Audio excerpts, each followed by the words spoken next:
Great good morning, everyone. It is a beautiful Wednesday, May 28th, 2025.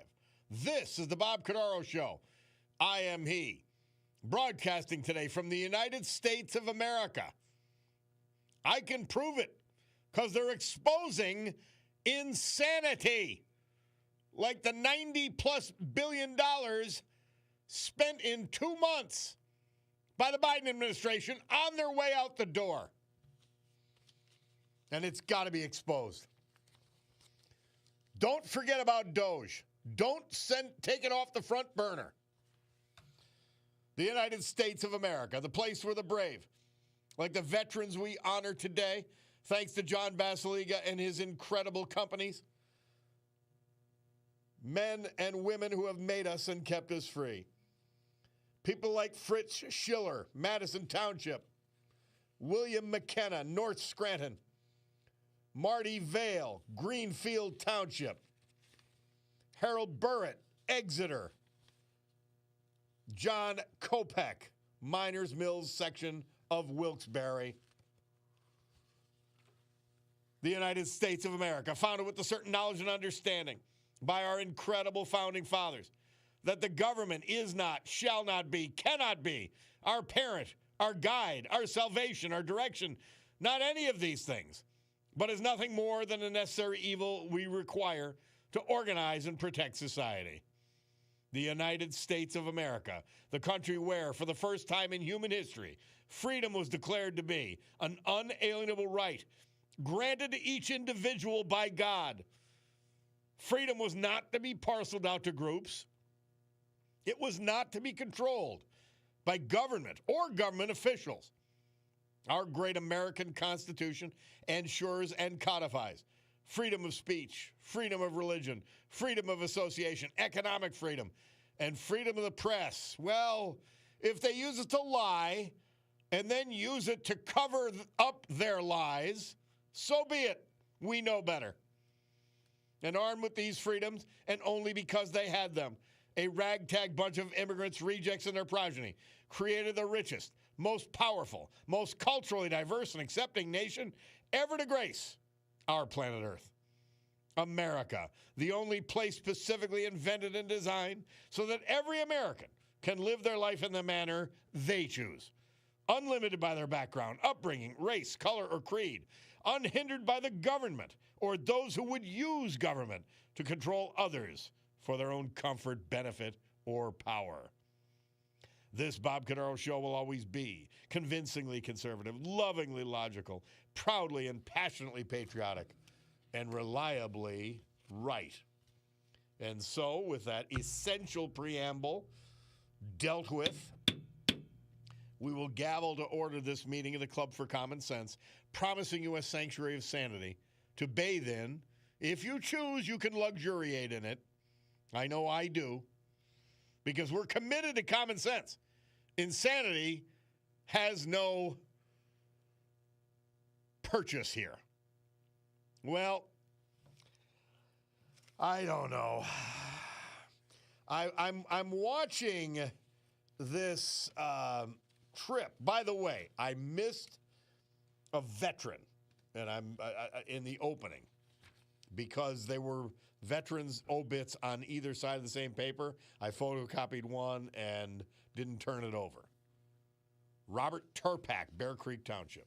I'm going to talk about him today as well, thanks to our man, John Basiliga. Speaking of which, the Queen City Tavern, main drag there in Oliphant. What's that? Lackawanna Avenue. I used to have a radio station there. I built a radio station there in the Williamson building right across the street from Queen City Tavern. But this new reimagined tavern is opening Thursday. Oliphant's got a lot. Man, you got a lot of options now, huh? That's great. But I want you to remember, and by the way, I know most of you do, but the fact is that we cannot, we shall not, and we will not forget about Doge. It's a big deal. Now, I want you to, think of this. $93 billion going out the door after they were defeated. There is no way that is not criminal. And we've talked about the other spending and the other things Doge has uncovered. And essentially what this is, after your first reaction is, boy, I wish I got in on that. Your reaction is they're using your tax dollars, the establishment, the Democrat Party, to butter the bread of their own elite, their own establishment pals. Whether it's massive salaries with NGOs and nonprofits to administer this money, consulting contracts,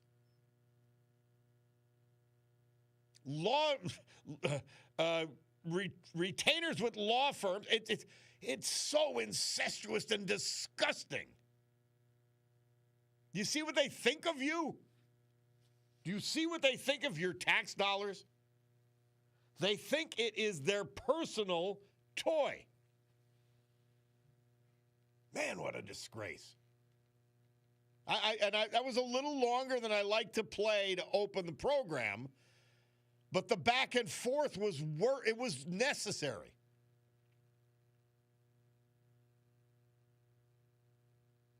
And they can't cut government spending. This is the insanity they tell you. Oh, my God, the cuts, people will die. Yeah, no, your friends, by the thousands, tens of thousands, who've been stealing government money, feathering all their supporters' nests, no, they'll have to go get a real job like the rest of us. Well, this is not a real job. What I do is not a real job. So let me take that part back. But I'm not getting $1 billion to play with either.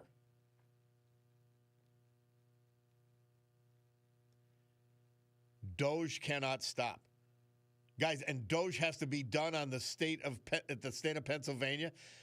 We've got a governor who's now spending, what, $52 billion? For what? What are we getting for it? Please tell me. They're getting. Don't think that's not happening in Pennsylvania. And we talk about City of Scranton all the time. Paige Cognetti's taking care of the people who are going to take care of her later. And we'll wait to see her contributors list. This is what they do. One of the idiot trolls. And I got to tell you, you're an idiot. I'm sorry. Trump uses our taxes as his personal toy with his golfing. What in God's name are you talking about? How many billions is that costing us? You're stupid. Sorry. You're a dumbbell. I don't know what else to say about you. I don't know what else to say about you. Please, because you wrote a complete sentence, I have to believe you're better than that. And by the way, that's a defense for $93 billion in one department being wasted on Democrats and establishment friends. $93 billion. It's insane. Insane. Infuriating. Outrageous. Illegal. I promise you that. All right, we'll take a break. Bob Cordaro, WILK. Yeah, we're in a lather on a Wednesday morning. We'll take a break and be back.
Guitarist and singer Rick Derringer. He shot to fame at age 17 when his band, the McCoys, recorded Hang On Sloopy. And you remember that racy video that accompanied its release. He also had a hit with Rock and Roll Hoochie Coo. But they were talking about that on the morning show, so I told the Bulldog, let's play Sloopy. But he also earned a Grammy for producing Weird Al Yankovic's debut album. So multi-talented Rick Derringer, he passed away at age 77 yesterday. And of course, the White House plumbers. This is the date in 1972. Remember, there were 2 break-ins. You couldn't make it up. G. Gordon Liddy, in his zest and zeal, and I love G. Gordon Liddy, I really do. His book, it is a must-read for a young man. It really is. But this was so stupid. It's what our CIA does all the time. Sort of silly meddling. Hey, wouldn't it be neat if we... Well, if anything starts off with that, don't do it.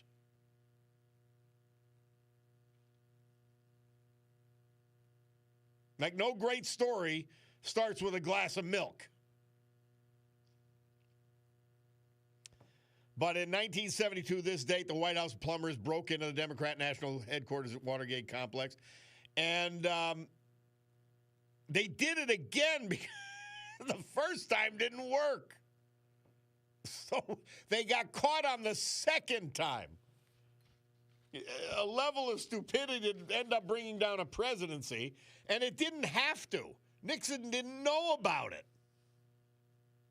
I don't know, misplaced loyalty or whatever, foolishness. He was and by the way, Nixon was a very good foreign policy president. Not perfect. No, it's impossible to be. But by the way, domestically, his presidency was horrible. Economically, horrible. He didn't care about it. And so they largely failed. In any event, Watergate. Oh, man, I look up at the time and I say, man, we've got to do... By the way, somebody says, LTS, I used to listen to G. Gordon Liddy on Wilk back in 1998 or so. It was a good show, Slick. I'm telling you, I loved Gordon Liddy. This was the height of stupidity, though. Somebody takes in, Bob, that was a stupid statement about Trump and golf. Yeah, the billions. The billions he causes with his golf. I don't even know what you're talking about, and obviously you don't either, by the way, troll. But the listener continues, but these are what is out there voting for these nitwits. Scary. LTS back at you. Thank you for the great show. Yeah. Crazy stuff. Tom from Dallas says, remember, Biden made money on his vice presidency, millions, by selling the country out. The trend just continued while he was president. No, but it's beyond that even, Tom. It goes far beyond that.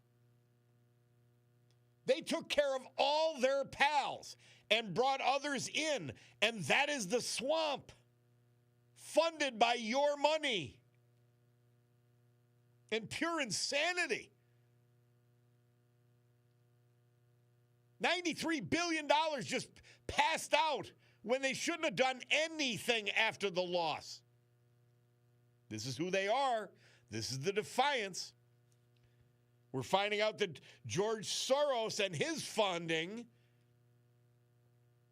Alex Soros, they provided the money to try to prevent these murderous illegals from being sent to Sudan. Because they're making a fortune off it. That's why they're screaming and squealing. Sheldon Whitehouse, the stupid idiot, disgusting senator from Rhode Island. His wife made $2.5 million off of people picking up garbage. I think specifically plastics on the shore. 2.5 million, 2.6. And then they come to you with no shame. Oh my God, people are going to die. Same clown. Unreal. All right, we'll take a break. Bob Cordaro, WILK. We're going to hear from our great sponsors, and then our first two veterans, and then the weather, and then you. 570-883-0098 to call or to text. It's the Bob Cordaro Show.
Our veterans this hour and every hour, this day and every day. Brought to you by a true patriot, John Basiliga, and his incredible companies. Doesn't matter if it's Eastern Roofing Systems, commercial, all over the Eastern Seaboard. But they'll come to your house and use that expertise and do it for you. Serenity Care. 4 facilities in Lackawanna and Luzerne County. A place you'd be proud to have your family member or yourself. And 2 of those facilities include memory care, Hazelton and Mid-Valley. J. Bass Realty. The finest apartments anywhere. In buildings spread throughout Lackawanna County, coming to Luzerne. And then Basiliga Hospitality. Thursday night, I'm excited. Queen City Tavern reopening. You're going to walk in. You'll say, well, I was never in this place. And it wasn't bad before they renovated. And then this weekend, the Stegmar Mansion's opening. Well, it's already booked. So you're going to have to wait. If you didn't jump on this already. The Stegmar Mansion takes you back to Newport, a different era. William McKenna. He was just 67. He was from North Scranton. He died of pancreatic cancer. His wife of 40 years is former Jane Demmer McKenna. He was born in Scranton in 1975, graduate of Scranton Central High School. He drove truck for the sewer division of the Pennsylvania American Water Company, where he was a former union steward. Prior to that, he was a longtime dock foreman for Mariani Building Products in Old Forge. Bill was a veteran of the U.S. Navy, serving aboard the aircraft carrier USS Independence. Wow. Known as Wild Bill, he worked hard, he played hard. He could build anything. He could repair anything. Munster Construction was his company. I got a chuckle. Munsters. He was known far and wide for the sparkling condition of his meticulously maintained Harley-Davidson motorcycles.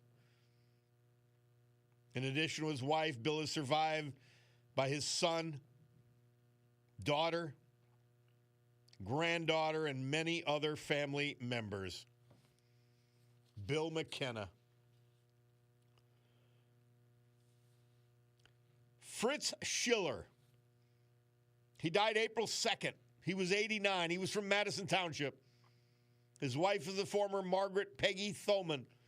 The couple celebrated 65 years of marriage October of last year. He was born in Union, New Jersey. He was a Marine Corps veteran, serving 54 to 57. Prior to retirement, he was employed in construction for many years. Member of the Daleville United Methodist Church.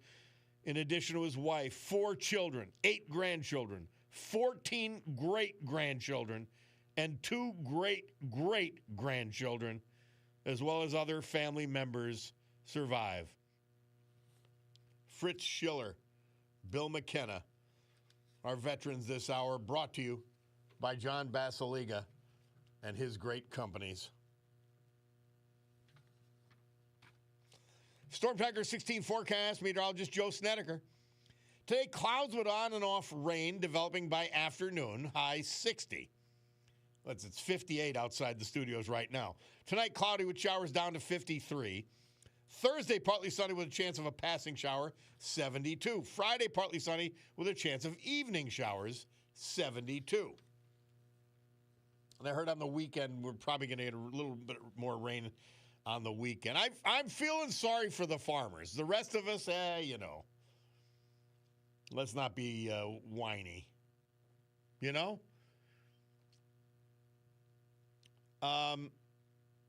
Someone texted, this is how the machine greases their own wheels, Bob. Just like you said, use our tax dollars to keep themselves in power and their buddies rich, which in return keeps them in power. People need to go to prison. Tom from Dallas. I'm with you.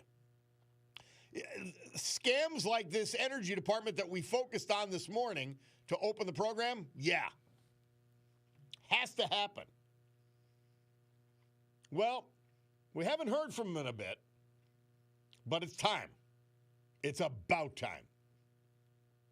Yeah, that's right. It's Larry from Plymouth. Hi, Larry. How are you, my man? All right, Bob. No sense complaining. Good. Bob, about Trump, I'll tell you what. He's starting to disappoint me. He keeps going back on what he says. About the tariffs, everything. Yeah. Bob, either that's either a liar or a coward, and it's. Well, they've got a joke on Wall Street, and they say it's a chicken trade.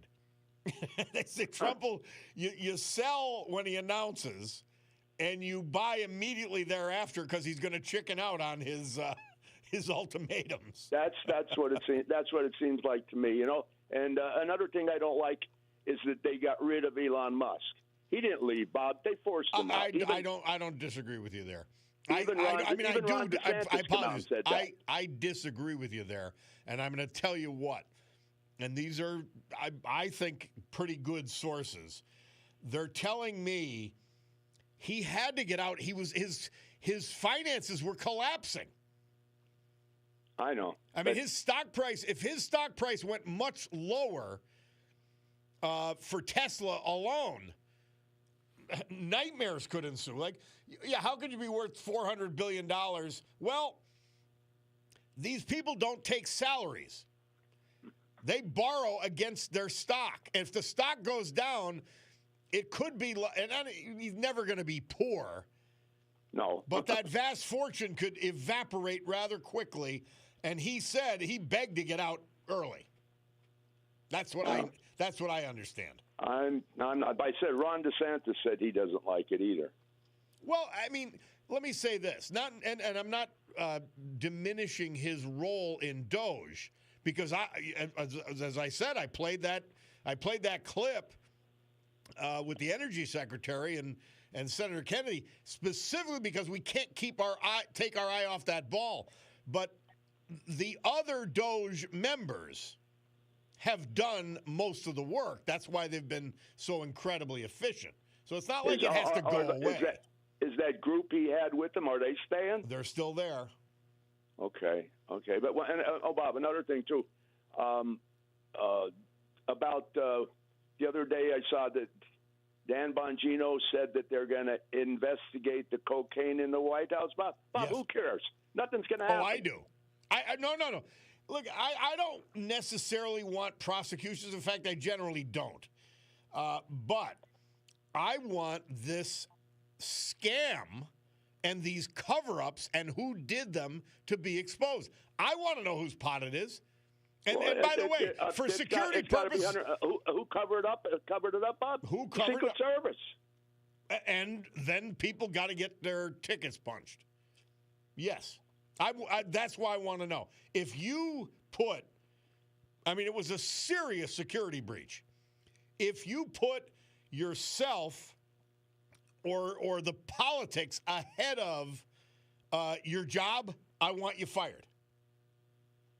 Oh, yeah. Well, sure, I think it's an important investigation. I think the pipe bomb investigation is important. Yeah. How the hell did this happen? And how did they get away with it? You've got them on film. Yeah. Yeah, but, it's got to happen. And then, Bob, another thing, too. Did you see the interview with Bongino and Kash Patel? Yes. Okay, Bob. You know what? They asked him about Epstein. Bob, they lied. Epstein, there is no way that man killed himself. You watch their body language. You could tell they're lying. Larry, having been in almost identical prisons in Brooklyn, the place that made P. Diddy cry, and I was in there several times, I'm telling you, when you are in the hole, as that's called, special housing unit, SHU, there's no way you could get away with people coming in there and killing them. You couldn't get away with it. There's too many people watching. There's electronic records of doors opening. There's people on the block who would be able to see you walk by. It just doesn't. The only time your little window in the hole is covered is when they come in and do an extraction. Then they put a black felt thing over your window so you can't see, but you could hear everything going on the block. But Bob, when are they going to come out with the Epstein files? When? I know. They keep putting it off. I'm a little disappointed with that. I agree with you. You know why? Because, Bob, there's too many people in there, including Republicans. Very likely, and I just wish they would do it without, just release it and let the crap fall where it may. Yes, it's sickening, and even Pam Bondi keeps saying putting it off. But Larry, let me say this though. I mean, we're comparing. It was never even a chance for it to come out if the last crew won. Oh, sure. At least we still have a chance to find out what the hell happened in a lot of cases. Well, we'll Bob, I don't know, because I don't have much longer, so I hope it comes out before then. Well, you're like John Kennedy said, what do you call it? Will it come out before I die? Well, you are expecting perfection, and we know that the same people are still in charge of these bureaucracies who will limit the release of information for their own purposes. But when are they going to start cleaning house? Well, they started. When are they going to finish? I pray they do, but I don't know if they can. This swamp is deep, Larry. It's deep. It's insidious. It's incestuous. I think it's too deep for anything to help, Bob. Well, we're trying. I give credit for trying. Hey, Hopefully. We got to go, my man. Thank you, All right, Larry. Bob. Appreciate Okay. it. Bloomberg Money Minute. We'll be back.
Percy Sledge.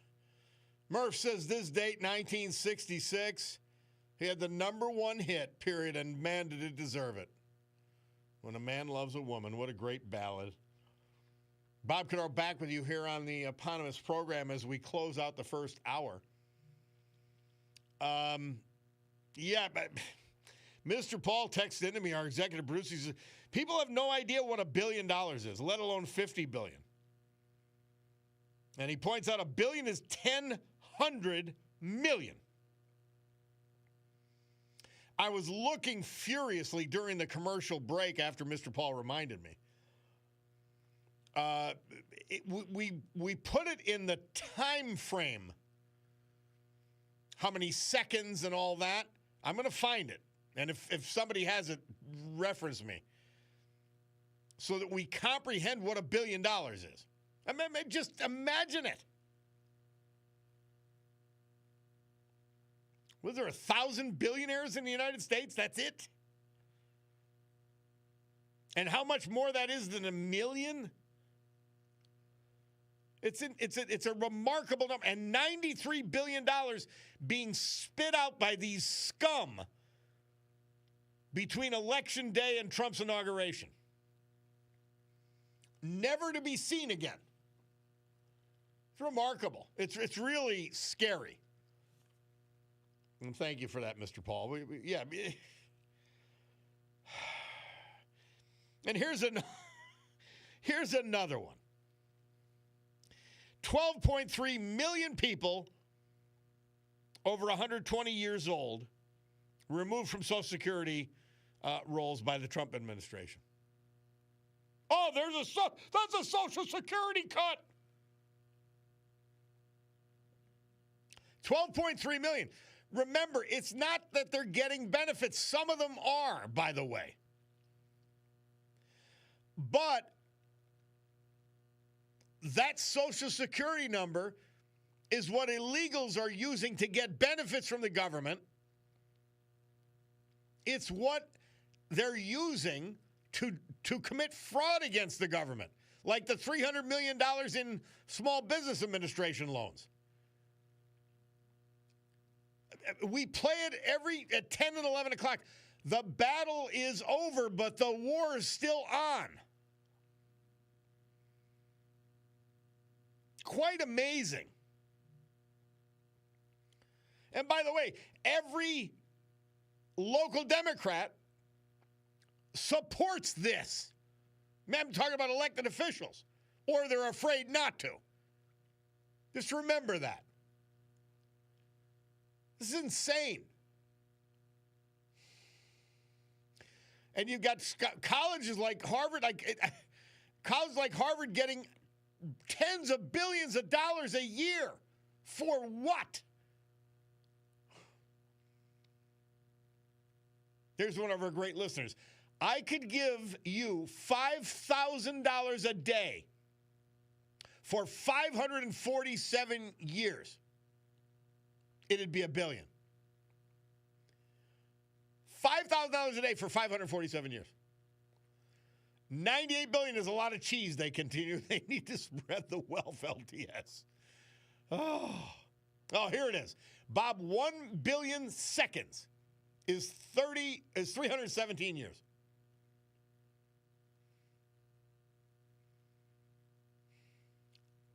Another, Bob, Pluto's 3.1 billion miles from Earth, and it would take a spaceship over 8 years to get there. So you can imagine how long it would take to pay back 83 billion, 93 actually. Insane. 1 billion seconds, 317 years. And you compare that to 1 million compared to 1,000. Please know what they're doing and don't forget. Bob Cordaro, WILK, we're going to take a break. We've got the news. We got a car show we're going to talk about when we come back on the other side.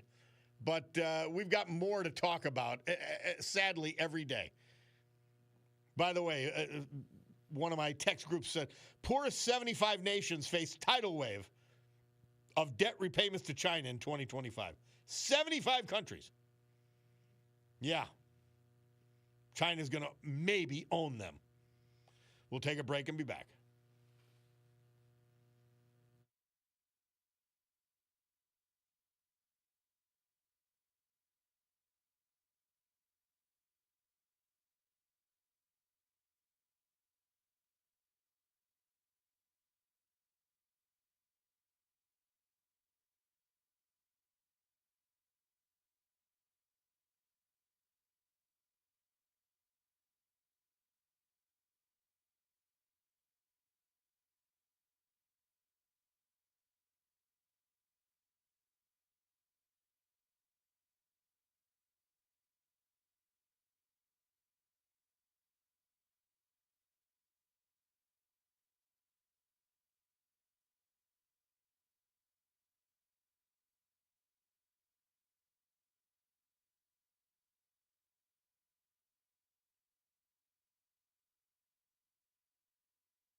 You know it, baby. Great good morning, everyone. 10:13 a.m. here in the great Northeast. This beautiful but cloudy Wednesday, May 28th, 2025. This is the Bob Cordaro Show, and I am he. And it's a big day to fight for America, defend our values, and with the help of John Basiliga and his incredible suite of companies, to honor the brave who have made us and kept us free. People like veterans we lost this year, but celebrate today.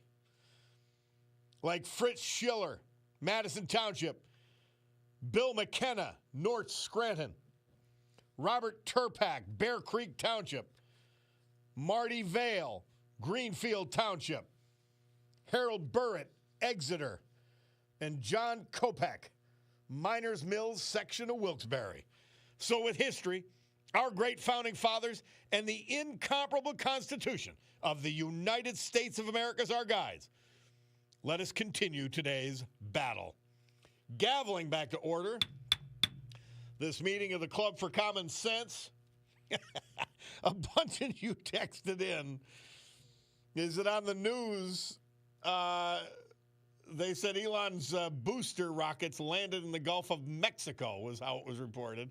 Well, that's the Gulf of America. Bob Delbrian, the rocket landed in the Gulf of America, not Mexico. Well, I mean, you know, we know the deal. We know the deal. But look, we got the other 55 minutes to correct it. Well, quickly, I've got to do Mother Teresa, because we've got a great car show coming up this weekend. But I've got to do Mother Teresa. All right. She says, for May 28th, resist anything that leads to moodiness.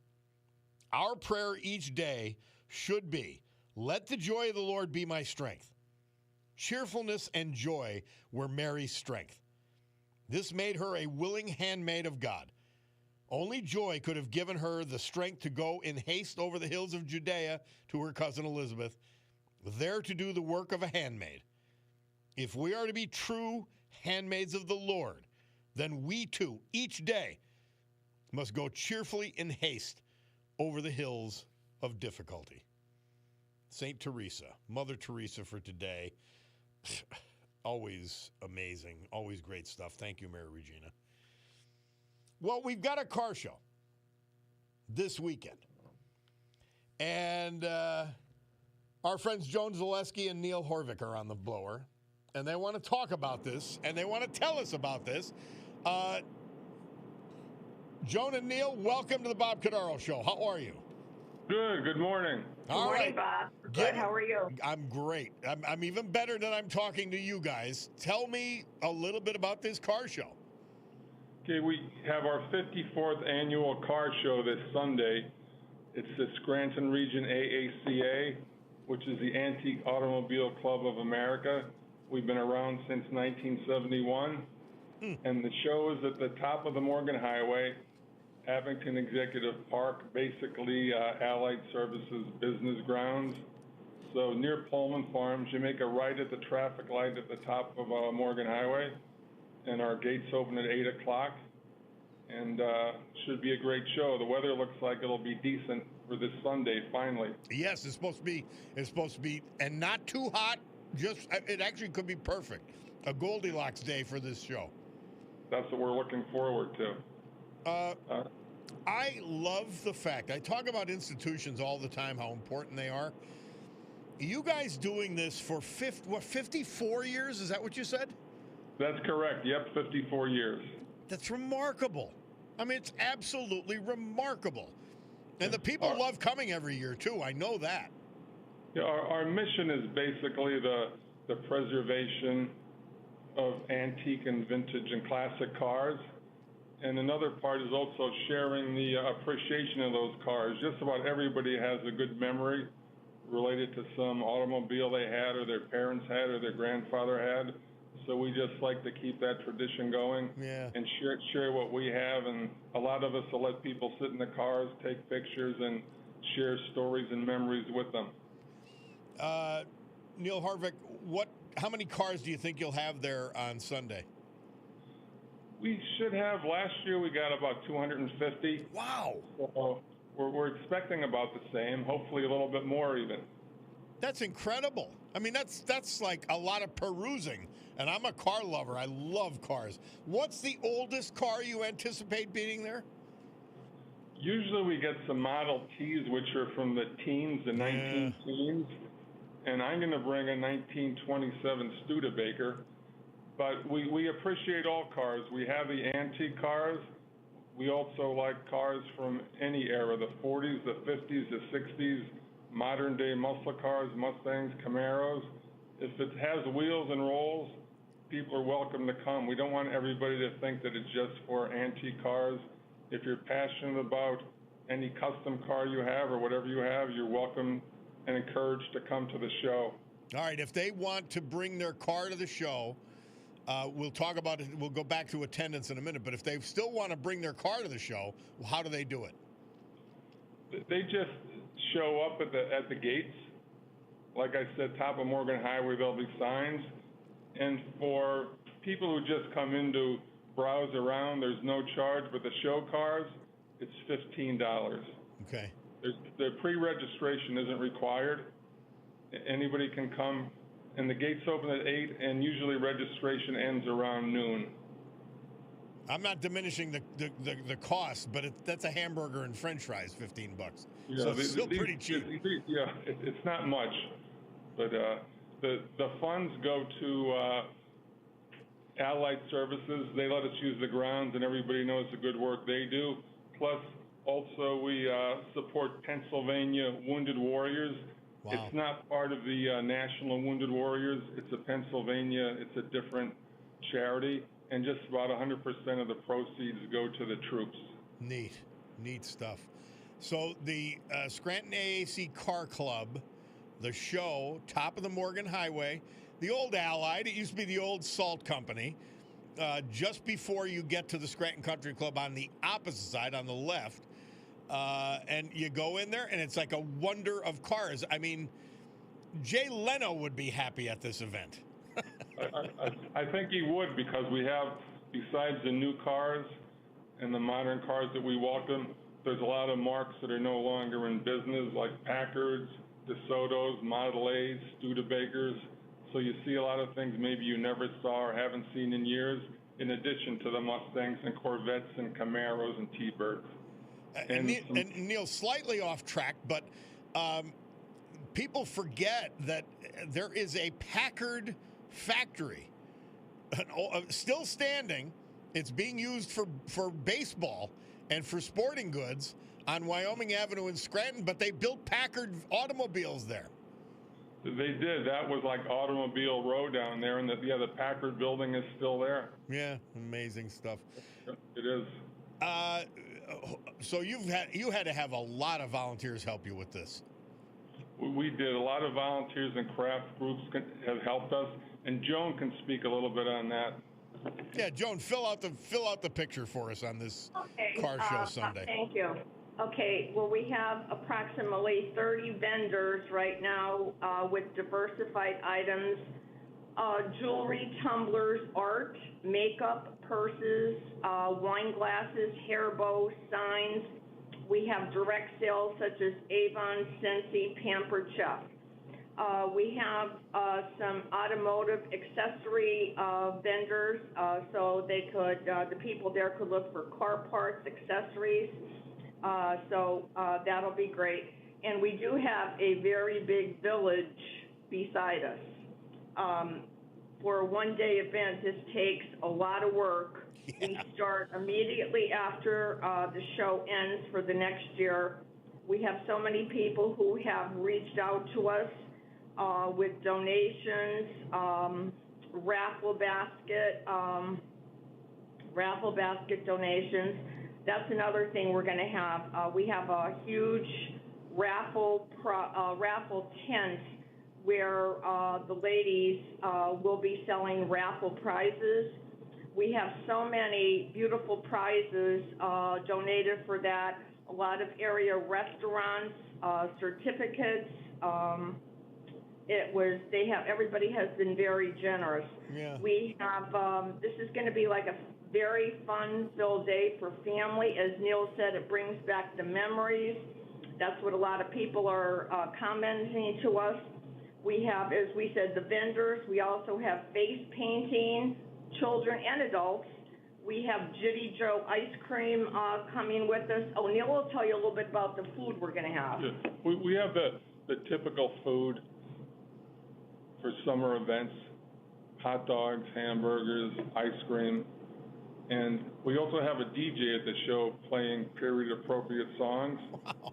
And a big thing we have a lot of trophies we give away. We have 60 trophies, actually about 65.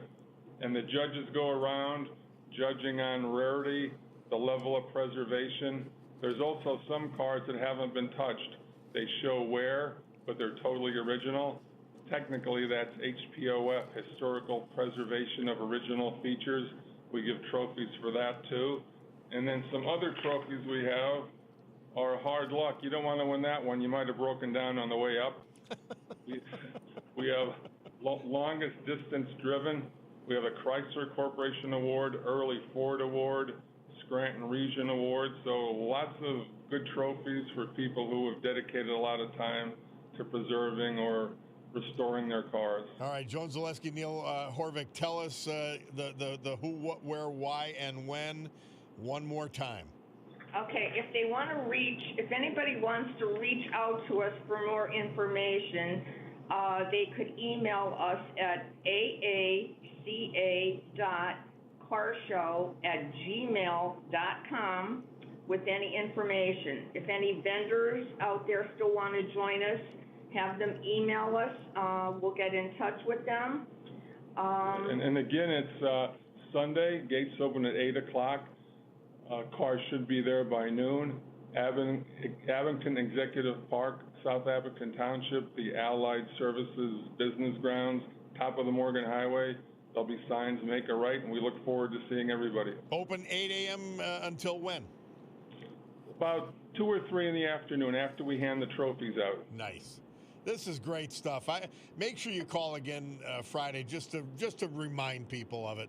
This is a Bob, big deal. Neil will be on the air about 9:35 on Friday. We appreciate your offer. We'll take you up on that. Thanks for your support. Please do. The thing you guys, this is just a great event. It's a great event every year for 54 years. Thank you for doing it, and thanks for coming on. Appreciate it so much. Thank you for having us, Bob. We appreciate everyone's support. Thank you very much. Joan Zaleski, Neil Horvick, the Scranton AACA Car Club, Sunday, 8 a.m. to about 2, maybe later. Lots to do, lots to see. Have a great time. That's good stuff. We'll take a break and be back.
Our veterans today, this hour, and every hour, this day and every day.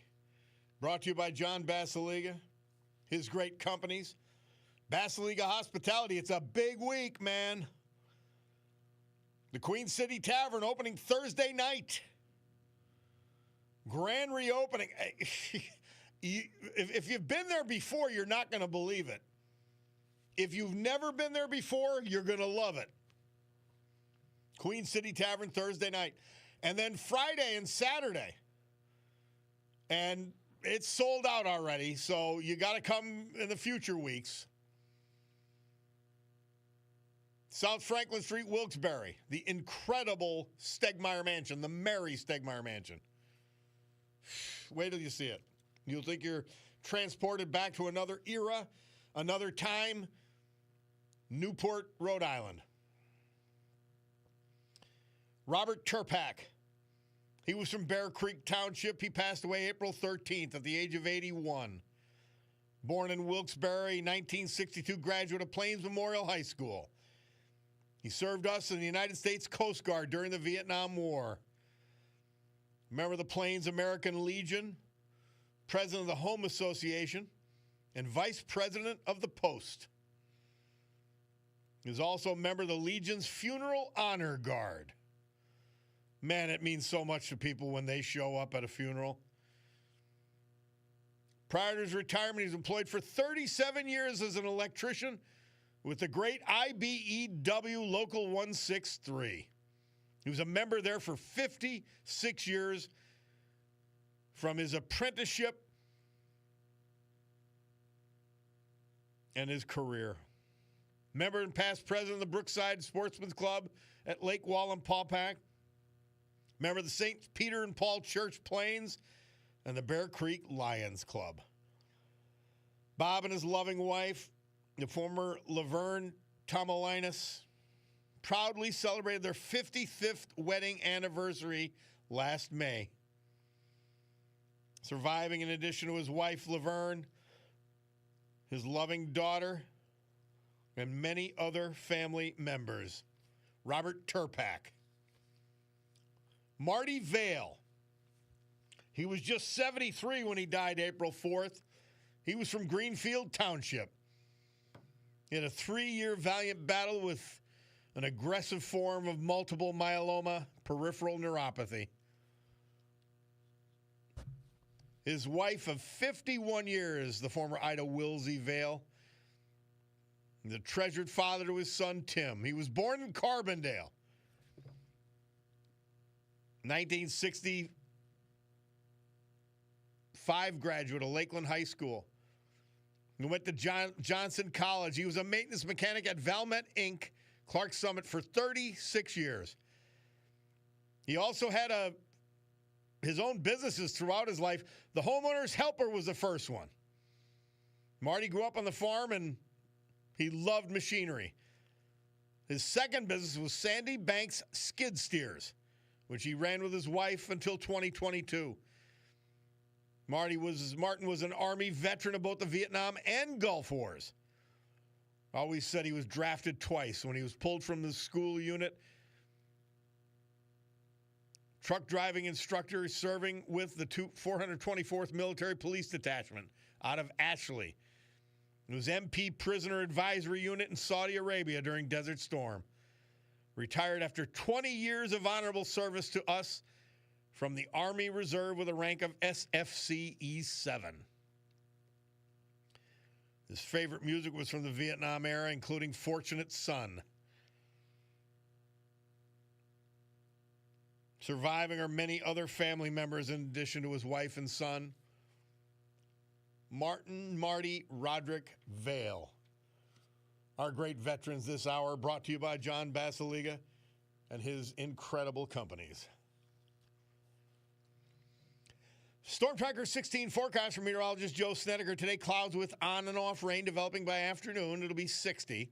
Tonight, cloudy with showers, 53. Thursday, partly sunny with chance of a passing shower, 72.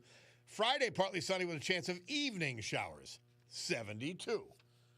I mean, okay, so warm and rainy here and there. How about that car show? 54 years.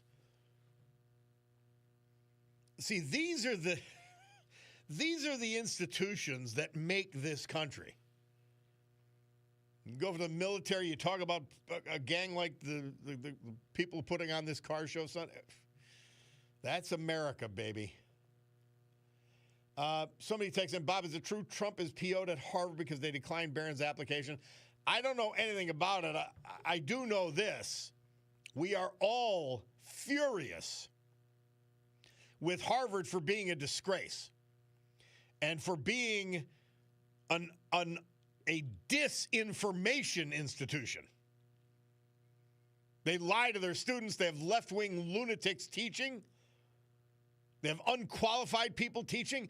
People are learning so little at Harvard these days, which was once the gold standard. They're learning so little that they have remedial math being taught there. That's how stupid the students are. You talk about this, and I had this told to me by some very wise, and this is many years ago, before all of this lunacy in higher education. Said you go to college to get stupid. And hopefully, after that you recover. Well, it's very hard to recover from a Harvard or a Columbia education. It just is. A Penn, dear Lord. I mean, the students were left-wing lunatics when I was at Penn Law School. But at least the professors didn't always wear it on their sleeve. Now, by the way, I enjoyed being one of the few conservatives. Nobody would muddle my arguments. I would fight the whole class happily every day. Somebody texts in, Barron Trump never applied to Harvard. Yeah, I mean, and does it matter? Seriously. Harvard is, their core education is centered on evil.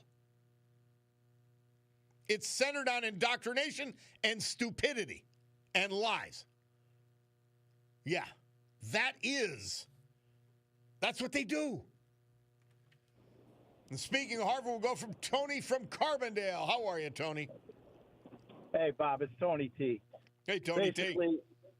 Basically, they didn't say a word about, these out-of-state, out-of-country students, and they're possibly spying on this country. But they're out there saying everything but that. Yeah. And one other thing. By the way, the Chinese students are required. They're required to report to the Red Chinese and their government. Yeah, they didn't get out of the country, because they were smart. Well, maybe they did because they're better spies. Well, they did, but, that isn't their only agenda. But that's right. Another thing is, I think I'm blocked on the text messaging because I had a couple nasty comments to the morning show.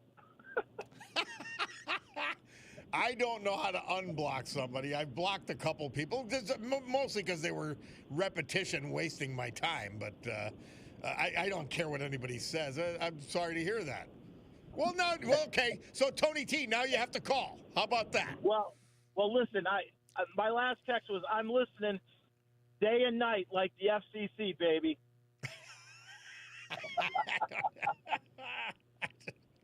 I barely know what that means. See, Tony T, you were talking over the morning show's head. That's what happens. Take care, Bob. All right, man. Thank you. Now he knows he's got a call. Let's go. Let's take one more call. Luciano from Luzerne County. Hey, yes, Luciano, Bob, thank you. Before you start, go ahead. Yes. Why won't you let us give you a theme song? Oh, you know why? because it's going to be disturbing to most people, and I don't get on the ego trip. It's called ego. God spoke about ego. That's what caused Adam and Eve. That's ego not is ego. the most That's trifling fun. thing. Personally, I don't want to get caught up in that insanity because it does nothing for me because I like to be humble. It disturbs people, but I personally and genuinely love to be humble in the sight of God because he treasures that. All right, but let's Luciano, let's have a humble song for your. I'll give a. Okay. It's called by Vanilla Ice. Ice. How about that, Bulldog? Okay, we remember for Luciano, we'll play Ice Ice Baby. Is he nodding his head? I can't tell. The Bulldog's he's in quite a mood today. Anyway, but I think he acknowledged it. Yeah. Yes, I want you to have a theme song. Okay, thank you, Bob. All right, and Ice let me Ice just tell Baby. you this.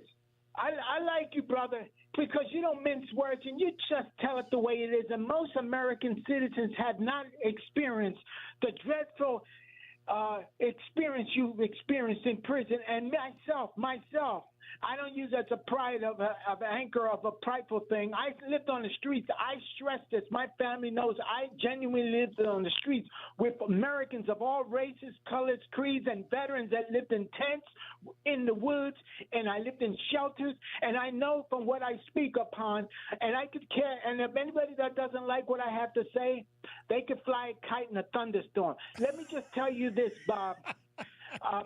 Elitists have destroyed this country. Yeah, they're trying. The elitists, and yep. I'm a Catholic. I'm a conservative Catholic. I'm not a liberal.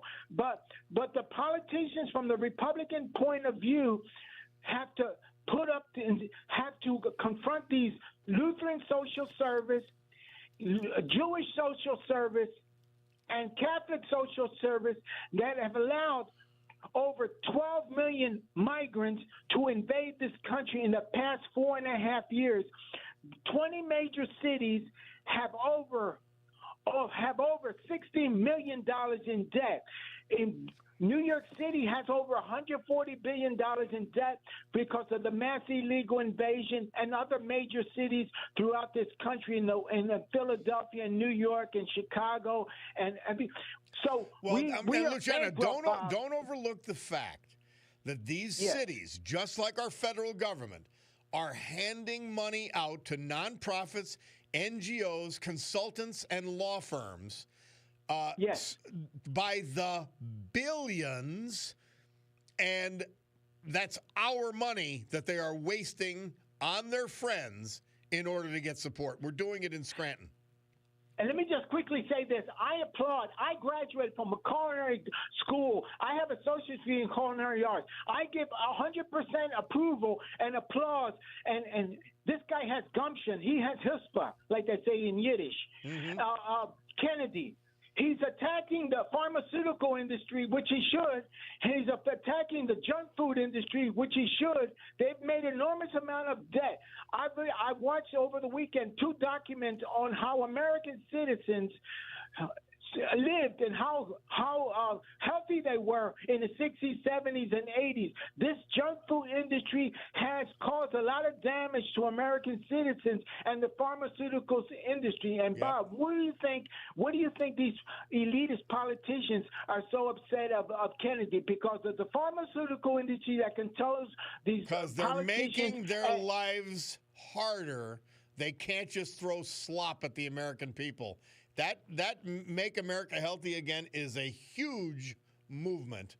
And by the way, I got to let you go, but Joe from Trips Park says, Ice Ice Baby, I see what Luciano did there, and I can't stop laughing about it. Because of Holden. Yes, Homeland Security, Holden. That brother's right on. Take care, Bob. We got it now. And all here right, it is. We're going out with your theme song today. Go now on we now. got one, like baby. They say in the street. Go on now. Thank you, Luciano. Give him hell, Bob. Right, Give him, take care, brother.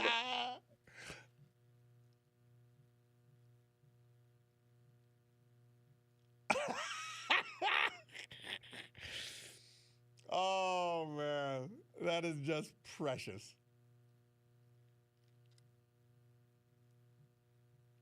And by the way, not a bad song either for a white rapper.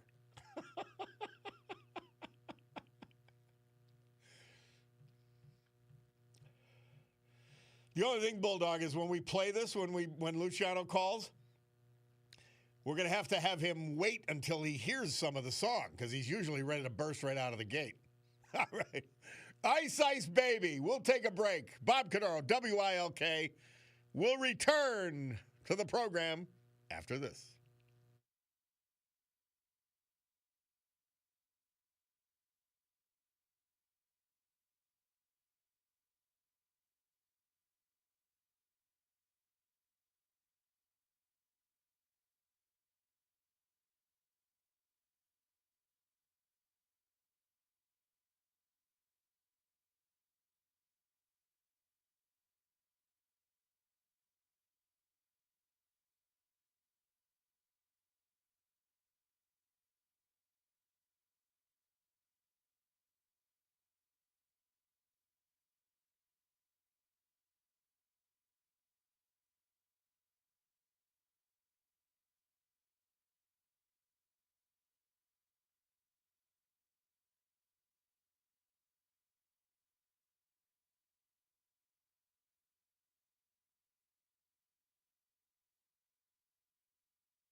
And the Mind Benders. How about that? I didn't know it was them. I've heard the song before. Murph says that this date, 1966, the aforementioned Mind Benders moved up to number 2 with their hit A Groovy Kind of Love. Where were you May 28th, 1966, if you were with us? Well, I was 5 at the time, which is certainly dating myself. And before that, President George W. Bush. Great guy, awful president. This date, 2003, he signed a $350 billion tax cut package. Third largest in history at the time, and a great move economically. But, man, he just got us into... He fell under the spell of Dick Cheney, who I also thought was a great guy, just a terrible vice president. And now, he's defending his daughter, who's a complete ass. But in any event, that's the deal. All right, well, I told you about this exciting grand opening at Queen City Tavern Thursday night. And, I mean, you wait till you see it. Wait till you see it. The outside, the transformation on the outside, the inside is even more so. And General Manager Justin Garrity is with us to talk about it. Justin, welcome back to the program. How are you? I'm good, Bob. How are you? I'm great. You got to be exhausted.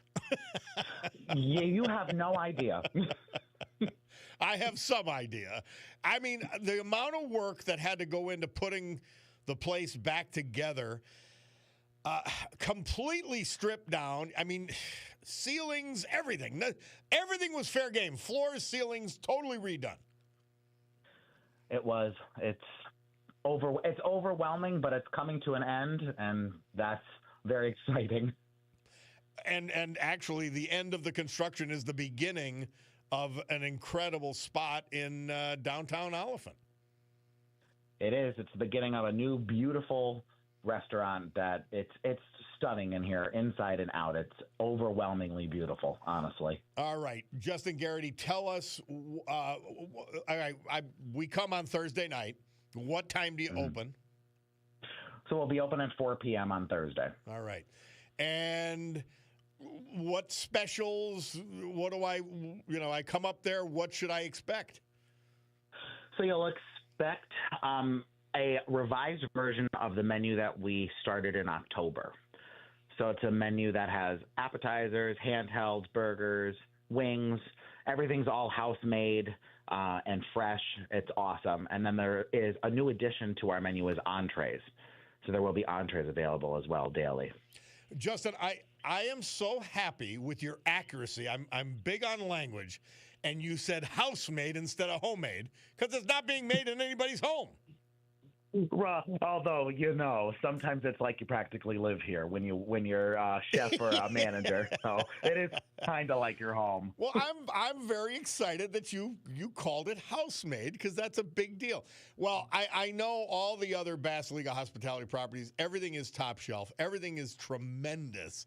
I don't think – and to have another spot to go to – in downtown Oliphant. By the way, only a couple blocks from another great J. Bass apartment building. You've got to be excited for this reopening night. We're elated to finally have a look that matches our tavern gastropub style menu. So the look finally will match the food, and we're so excited about that. What's your favorite item on the menu, Justin? You must have one because you've had to try them all. Well, I actually have two favorite menu items. Okay. My favorite appetizer is our steak and cheese egg rolls because they make the filling and they hand stuff and hand roll them. Wow. They are absolutely amazing. And then my other favorite item on the menu is our tavern melt, which we offer as a burger or grilled chicken or fried chicken, and I love all three of them. He makes the sauce and everything that goes on it. He makes this barbecued ranch sauce that goes on the sandwich. Oh. I take it and dip everything in it. I dip my fries. It's amazing. I'm excited and I'm drooling simultaneously.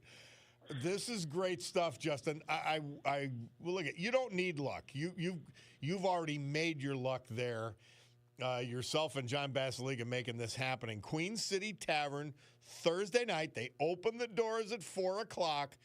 You're going to walk in and you're going to look up, and there's going to be a two-story, I guess, atrium, you'd call it. Amazing. Yeah, it's a two-story hole in the floor, but it's so much more than that. I keep saying the minute people walk in there, they're going to walk in the middle of the dining room and look up with their mouths open. Yeah. And it's going to happen probably 500 times tomorrow. Well, that's exciting stuff. Thank you for checking in with us and updating us. Have fun tomorrow night. It'll be a ton of work, but have fun tomorrow night at the Queen City Tavern. Thank you. I hope to see you. I certainly hope to be there, my man. Appreciate it. Sounds good. Thank you. Justin Thank you, Garrity, Bob. General Manager, Queen City Tavern. The grand reopening tomorrow night. It'll be a big deal. We'll take a break for the news. Brian Hughes has that. Then we'll be back with our third hour of the Lollapalooza, otherwise known as the Bob Cordaro Show.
Great good morning, everyone. 11:08 a.m. here in the great Northeast this beautiful Wednesday, May 28, 2025. This is the Bob Cordaro Show. I am he, and it's a big day to fight for America, defend our values, and with the help of John Basiliga and his grand reopening,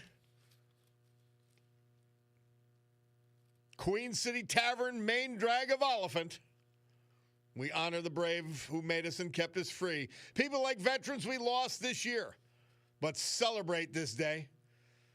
Like Marty Vale, Greenfield Township, Robert Turpak, Bear Creek Township, Fritz Schiller, Madison Township, Bill McKenna, North Scranton, John Kopek, Miners Mills section of Wilkes-Barre, and Harold Burritt, Exeter. So with history, our great founding fathers, and the incomparable Constitution of the United States of America as our guides, let us continue today's battle. Gaveling back to order this meeting of the Club for Common Sense, promising a sanctuary of sanity for the balance of this hour. And HVAC dude wants to know where this Queen City Tavern is. Right on the main drag. It's called Lackawanna Avenue in downtown Oliphant. Can't miss it. Go up the South Valley 81 O'Neill Highway. Take the O'Neill Highway through Troop into Oliphant. And then you go down over the tracks, take that left instead of going bypass to the right. You take the left and go down into downtown Oliphant on Lackawanna Avenue. You will see it on your right-hand side. Queen City Tavern. I'm telling I can't wait to get it. I can't wait to get my hands on those egg rolls. Cutie's going away, so man, that's the place I gotta be Thursday night. Oh Lord. How about I'd gotten this sent by a number of people. And then a friend of the show, John, sent it to me as well. Harvard fired a professor. This is like one of those things. Like it's. There's so many things with the left that you'd say this is Babylon Bee. They're making it up, or it's The Onion. But Babylon Bee is my preferred. Harvard had to fire a professor because she fabricated research on dishonesty. This is how bad Harvard is. Really, if you close the school down, we'd lose nothing. And I mean nothing we lose. Whew. Thank you, John. Yeah, it's just incredible. Yeah. It is what it is. All right, quickly, because there's a couple calls I want to get to. Bulldog, you have Scott Pelley queued up. Now, we talk about the media and the disgrace that they are. And I want you to listen to this stupid fool. He's 60 Minutes. He was, in fact, the main anchor of CBS News. This is how bad CBS News is. This is one of their key guys, Scott Pelley at Wake Forest University this past weekend. I've been waiting to play it. It's just so stupid you can't make it up.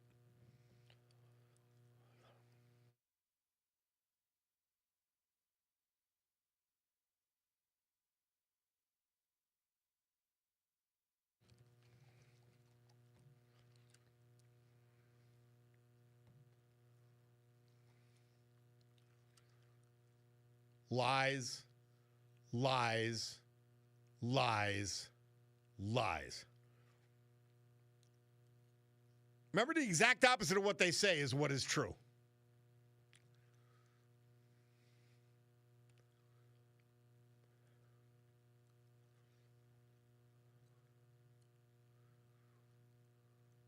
You see how sick this bastard is?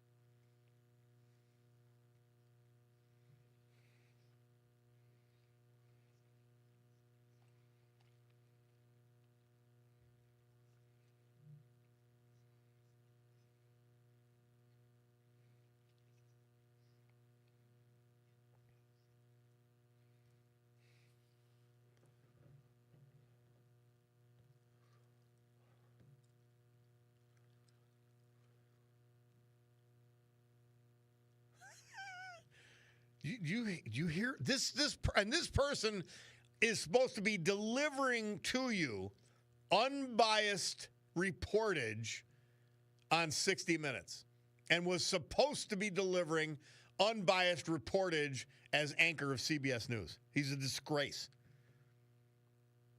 Who censored the Biden administration, the Democrat Party that he loves? Who opposed free speech? The same. And by the way, they didn't care about it. Who was the criminal that was unindicted? Joe Biden. Sold the vice presidency for tens of millions of dollars to him and his family.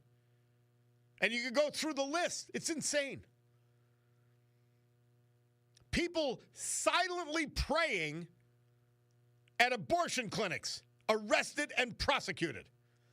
Parents opposing transgender boys and men in their children's sports and locker rooms and bathrooms. Arrested. Who was afraid?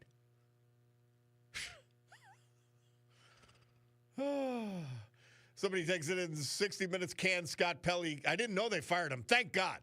He's a piece of spit. They fired Scott Pelley because they told him he can't go on with the attacking of conservatives and Trump anymore. By the way, you can attack Trump all you want. I do it every day almost on something. But he declined to report the news.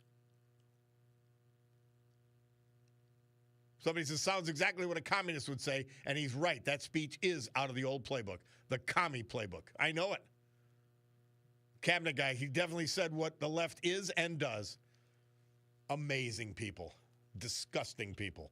Truly disgusting. And by the way, I don't know if you noticed, you could hear a pin drop at Wake Forest University. Nobody was buying his lies. Nobody. Let's go to Mike from Duryea on Elon Musk's rocket. How are you, Mike? I just love when you get the audience all worked up, and then you go, "Hi, Mike, how you doing?" Okay, Mike, it's your turn. Well, I figured you'll keep us worked up. Keep us in a lather. Well, you have to help me out here. I gotta say something. These are all true facts. We're in the solar system right now.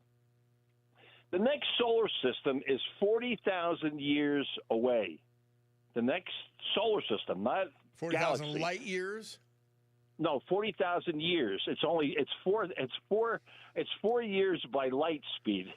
Okay. But it's 40,000 by regular speed.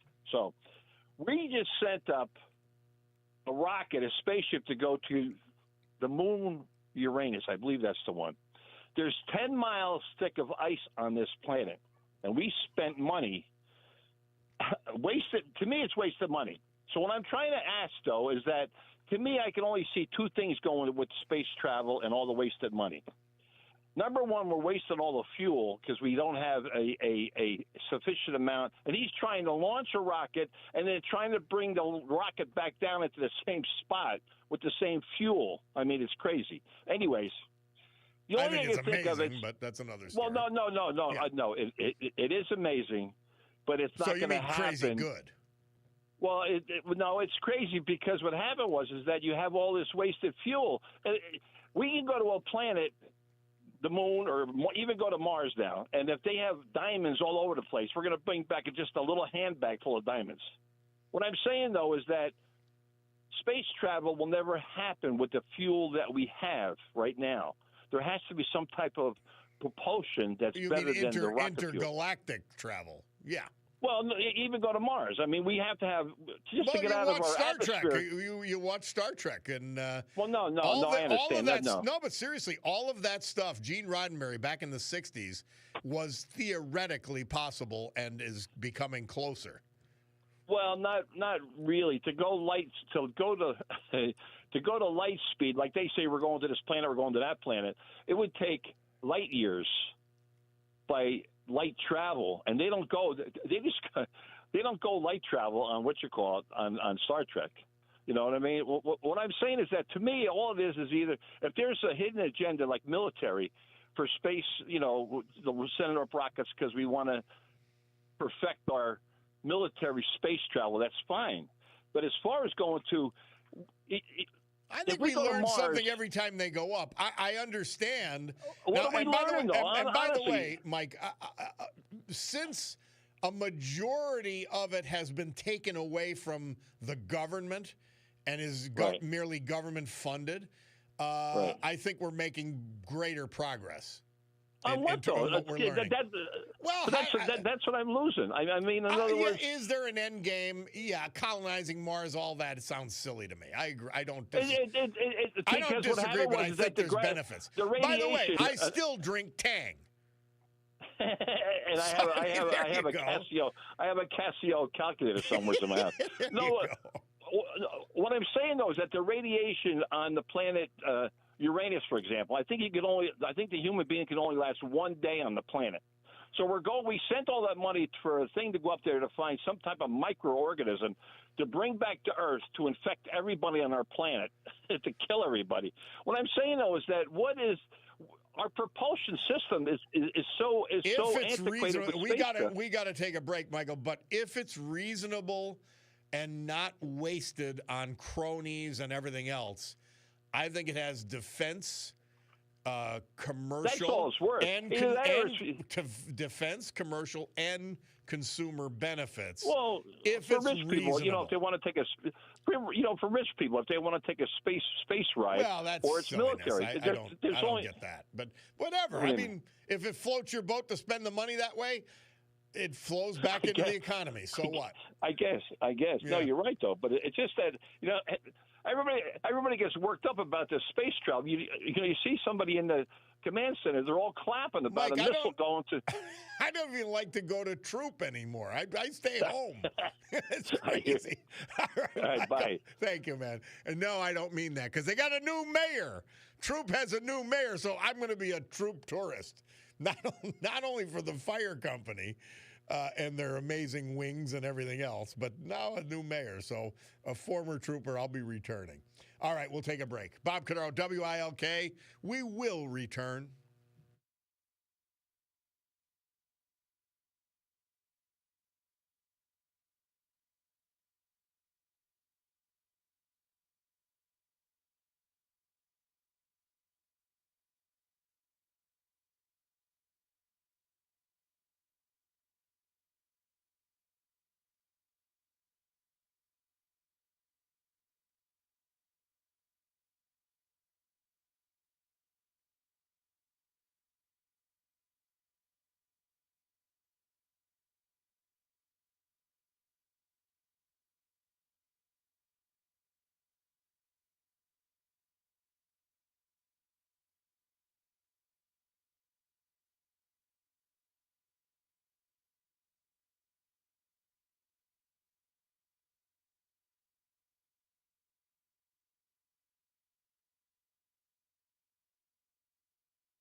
You gotta love it. You gotta love that.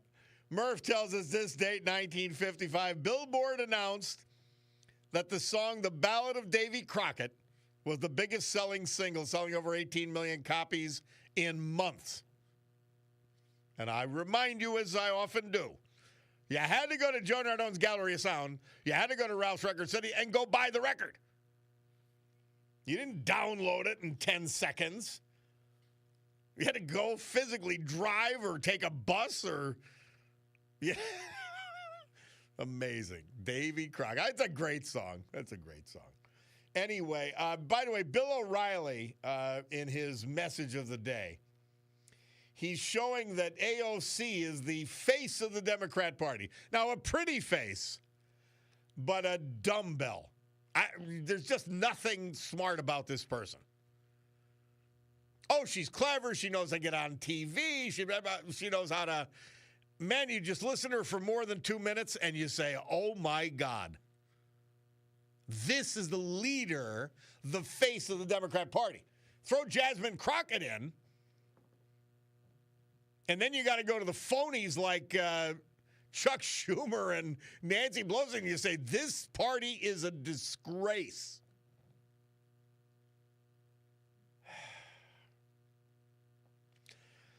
Chuck from Cardinal says, Bob, you don't have to go to the moon or Mars. Save fuel and just take a ride to Scranton to enjoy moon craters. Yeah, on pothole Pages streets. I know. Oh, somebody texted again. Bob, talking about a liar. On May 1st, this year, Shapiro was on TV and said there are too many dishonest people out there. He's one of the people lying about Joe Biden. Now, this governor's a phony as the day is long. And hey, he's a graduate of my college, University of Rochester. And he's smart as a whip, but he's as phony as the day is long. Sad.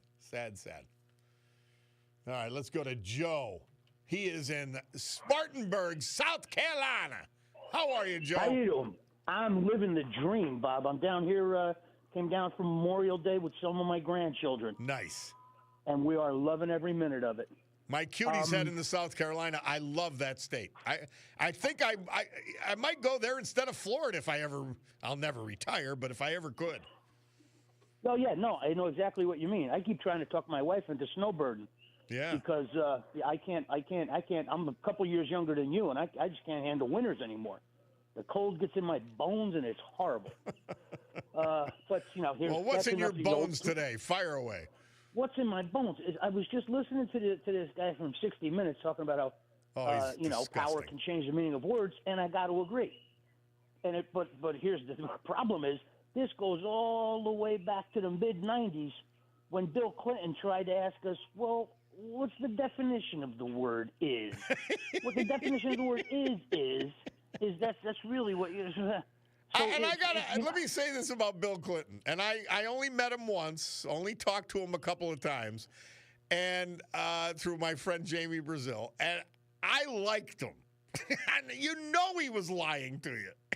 Absolutely. He was just so damn charming about it. Yes. That it was just like, yep, what are you going to do?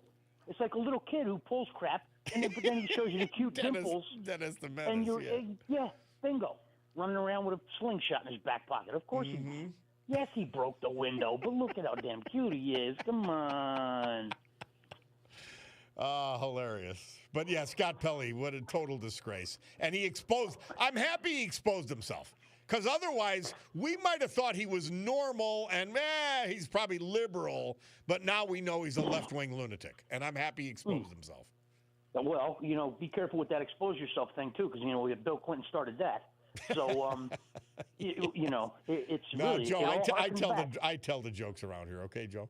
I know, but I thought you were going to miss that one because you said it. So, okay. All right, my man. Thanks a lot, Bob. Have a great trip down there. We're happy you're down there, but we want you back, okay? We'll be heading back tomorrow, sadly. All right, but, Joe. Hey, I'll talk to you later, Bob. Be well, my man. Let's go to Donald in Piston. Or do you want to hold over, Donald? You tell me. Yeah, this is good to the Scott Pelley I wanted to touch on, too. Yes, please. Hold on, then. Because, we want to hear from our great sponsors. We love them. We really do love our sponsors. And so I want you to hear from them. We'll come back, do the Veterans Tribute. Then we'll do a quick weather update. And then we'll talk to Donald from Pittston. We'll take a break and back.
Our veterans this hour and every hour. Our veterans this day and every day. Brought to you by a true patriot, John Basiliga, and his great companies. Today and tomorrow, it's worth pointing out the grand opening of the amazing new, redone, reimagined Queen City Tavern, Lackawanna Avenue, downtown Oliphant. Opening tomorrow night at 4. John Andrew Kopech. He died April 12th. He was from the Minor Mills section of Wilkes-Barre. His entire life, he was 77. Born in Wilkes-Barre, he grew up in Miners Mills. He attended St. Mary's Byzantine Catholic School in that city. He was an altar boy growing up at St. Mary's. He was a graduate of James M. Coughlin High School, class of 66. He and his gang were known for building race car motors. After graduation, like so many we talk about here, he joined the United States Army and was sent to the Vietnam War. He returned home, and in 1972, he married his lifetime love, the former Lois Panettiere. They resided in Miners Mill, where they raised their 2 children, Michael and Sherry. John was employed for almost 40 years as a laborer on the prep crew for Addy Asphalt and American Asphalt Laughlin. He loved fishing, hunting, gardening. He loved walking on the family farm in Laceyville. He remained a member of St. Mary's Byzantine Church, Wilkes-Barre, and was also a member of the Plains American Legion and the Veterans of Foreign Wars in Hudson. Surviving to mourn his life are his loving wife of 52 years, Lois, his son, his daughter, grandchildren, and great-grandchildren, as well as other family members. John Kopech. Harold Burritt, Exeter. He was 80 when we lost him April 13th. Born and raised Wilkes-Barre. Proud graduate of Coughlin High School, Lackawanna College, and Westside Vocational Technical School, where he honed his skills in electrical work. He was a master electrician in the Wilkes-Barre Housing Authority for over 4 decades. Man of deep faith. Harold was a devoted member of the First United Methodist Church, West Pittston. He also served this nation with honor as a U.S. Air Force veteran during the Vietnam War, embodying patriotism and commitment. Survived by his loving wife of 57 years, Linda, his devoted sons, Keith and Kevin, their families. His sister survives him, even though he lost his brothers. Harold Burritt, our great veterans, this hour brought to you by the Queen City Tavern and our man, John Basiliga. Storm Tracker 16 forecast from meteorologist Joe Snedeker. Today, clouds with on and off rain developing by afternoon, 60. 58 outside the studios right now. Tonight, cloudy with showers, 53. Thursday, partly sunny with a chance of passing showers, 72. Friday, partly sunny with a chance of evening showers, 72. Yeah, Cutie's on her way to South Carolina. Girls' weekend. My niece, I call her Fungi, my niece's birthday. She's 21. And you know what they do anymore? I swear she's had birthday parties for 3 years now. I may be saying it just because I'm jealous. But I say to her, Fungi, how many birthday parties are we going to have? So, oh, well, one of our great listeners texting in. If you watch Johnny on the Jesse Waters show, which I catch him quite often, he asked these kids about, kids on the beach or wherever, about history. They are stunningly ignorant and vapid enough, as our listener says, to vote for AOC. They may think she's smart. They're so dumb. Like, they don't know anything.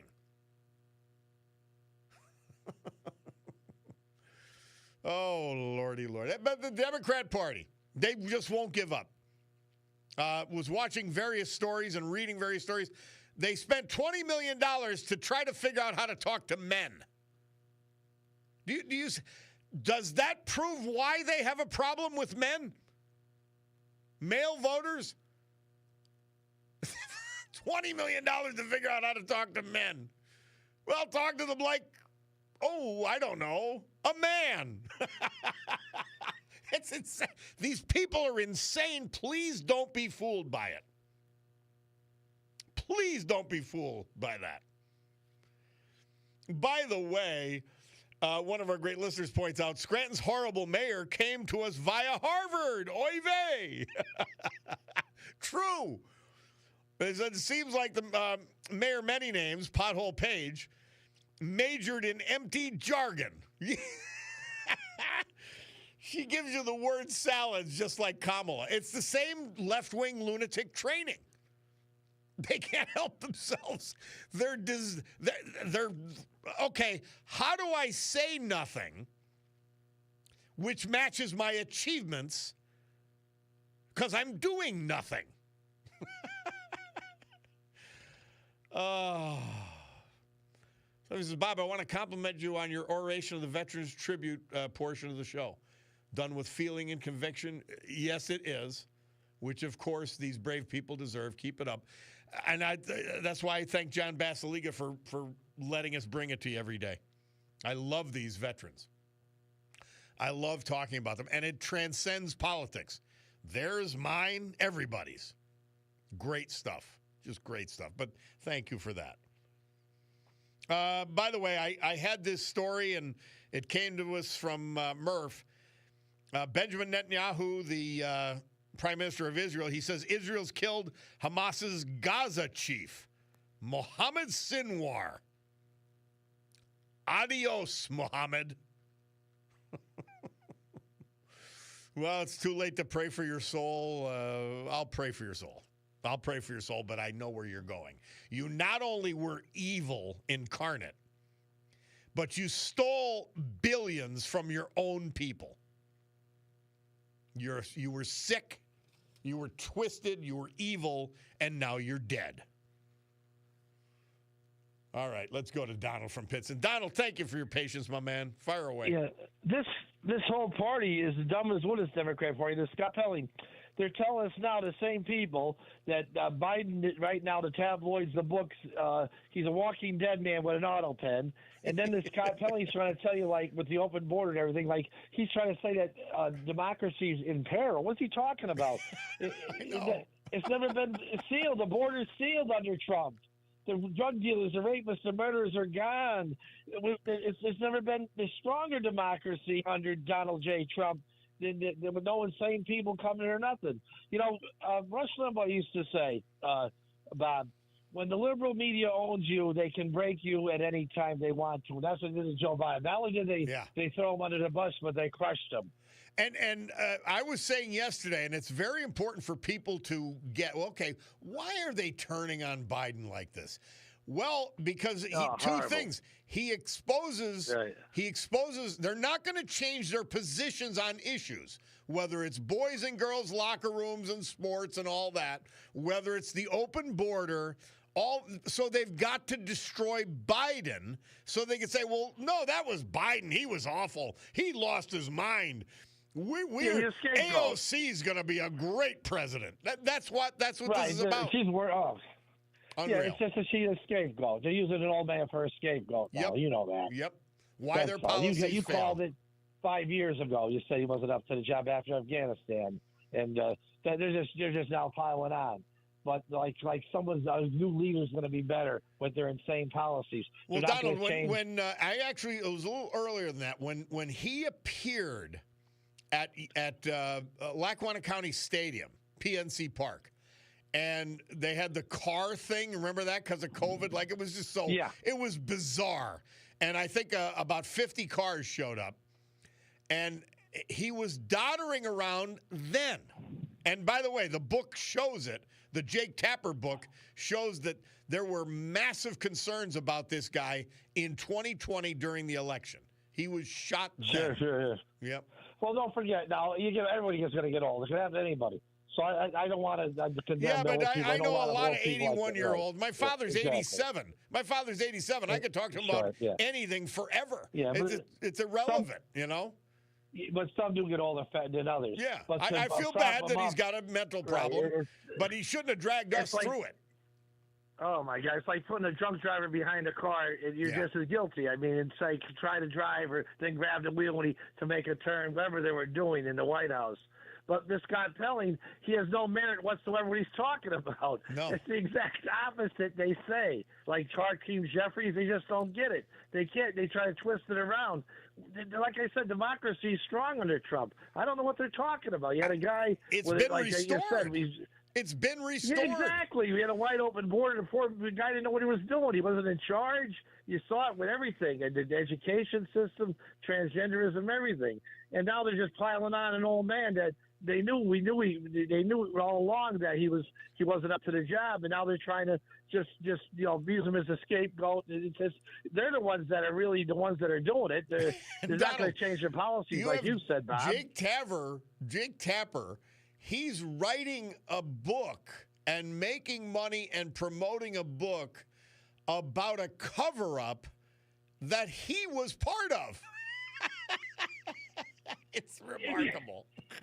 It'd be good if they came up with a new agenda, like you said. They don't. It's the same lousy policies that nobody wants. Yep. And these people just keep following down a dead end. There's nothing there. Nobody wants their their transgenderism, especially the border. Nobody wants an open border. You're going to bring millions of people over here every year and feed them and clothe them. We just can't sustain it. But as I started to point that out, that Scott Pelley, he's saying stuff, he doesn't know what he's talking about. I know it's the it. exact opposite of the reality of the situation. I don't want to even hire the guy to talk and pay him all this money. It's ridiculous. Donald, we might have to come up with a theme song for you. Now, I don't know about it could be your choice, but something about a conversion. Well, let's maybe ask some of the audience for because you've come around, man. I love it. I love it. You got to come on. You got to look at reality. There's nothing to conversion. You're right. Things are right or wrong. Yep. We love it. We love it. We need to do that one at a time, and especially somebody who's willing to speak out about where they are right now. We enjoy it. I'm telling you. I hear you. All right, Donald. Thank you, my friend. All right. Thank you. Bye-bye. Okay, we'll take a break. Bob Cordaro, WILK. Yeah, I'm going to think on this. There's got to be a song out there for people who've come over to the real world, common sense, all that. He was exploring it, and Donald said he kept an open mind, and he gets what the Democrat Party, and he loves the Democrat Party. He gets what they've become. He gets that they've destroyed themselves, and that the leadership and their agenda is intent on destroying the country. It's crazy. Quite amazing. All right, we'll take this break. Bob Cordaro, WILK. We will return.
Jackie DeShannon, Murph says, she released the single Put a Little Love in Your Heart this date, 1969. What a great song, including some of the remakes of it. Bob Cordaro back with you on the program. And a bunch of you talked, you texted and emailed and everything else about, because somebody says, I like the new Donald.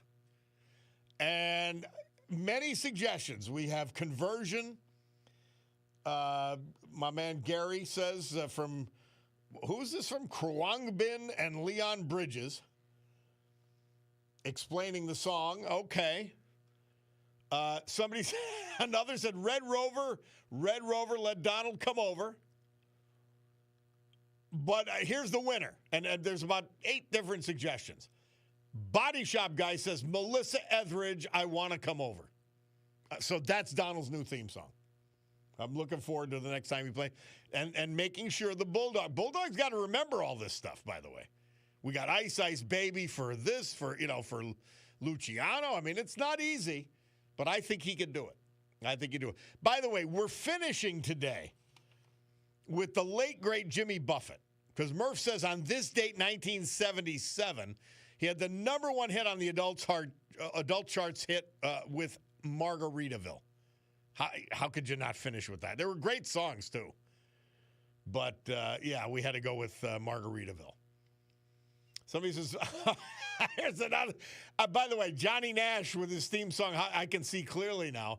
That's another possibility. All right, Bulldog, tell me if this is too much of a headache. We play Melissa Etheridge when he comes on, and we play I Can See Clearly Now when he goes off. Can you do that? What do you think, Bulldog? He's shaking his head no. Stop it. I think you could do it. Because, you're right. I Can See Clearly Now. Great song. As our guy Jimmy Buffett. I never had a chance to go see him. Sad to say. I'm a little younger than his crowd, but not, here's another one. Donald's theme song should be either Land of Confusion by Genesis or I Saw the Light by Hank Williams, Mark from Hyde Park. LTS back at you. Donald, we love you. We love the new Donald. We really do. So thank you for all those great suggestions. And it's, we can adjust. So keep them coming. All right. I was at I brought the bull spitter, the bull mastiff, Chauncey, over to the Dunmore Riverside game. It was they had played a supposedly neutral territory at Marywood's baseball field. What a great game. I mean, the Riverside kids, the Dunmore kids, it was quality, and I mean high quality baseball. I love watching baseball. And I was surrounded with so many great people, the school directors, our man, Sid, the weekend warrior, Sid Hallinan was there. Cousins, friends, all kinds of people. My buddy Fitzy was there. Tommy Dempsey from Fashionable Laundry was, so many. It was one of the biggest baseball crowds I ever saw. And man, did they get a game. Riverside went up 3-0 with a couple of home runs. And Dunmore goes into the bottom of the 7th. And they score 4 runs. It was unbelievable. I'm telling you what a game. You couldn't give more credit to the Riverside team and the Dunmore team. Just watching how they handle the ball, the cutoffs, the skill of these kids, the coaching, the training. It was great, great baseball. I loved every second of it. Dunmore, and not just because Dunmore won. I mean, you couldn't be prouder of the Riverside kids as well. You really couldn't be. They were that good and gutsy. And everybody played it, and, man, nobody should have lost that game. That's a cliche, but it's true. Oh, great stuff. And the Bulldog pulling at me the whole – I got my workout with the idiot. He's dragging. He wants to see this. He wants to see a dog. He wants to go – And he's not a nipper, but God forbid he nips a little kid or something, playfully. But anyway, it was a great 3 hours of baseball. Dunmore goes on, and sad that, unfortunately, Riverside doesn't go on. But good luck to Dunmore in the future, man. They were great. And guts from both teams. I loved that. Somebody else says, Bob. Oh, no, it's Donald from Pittsburgh. He wants the NFL update theme. No, I think we picked it for now, Donald.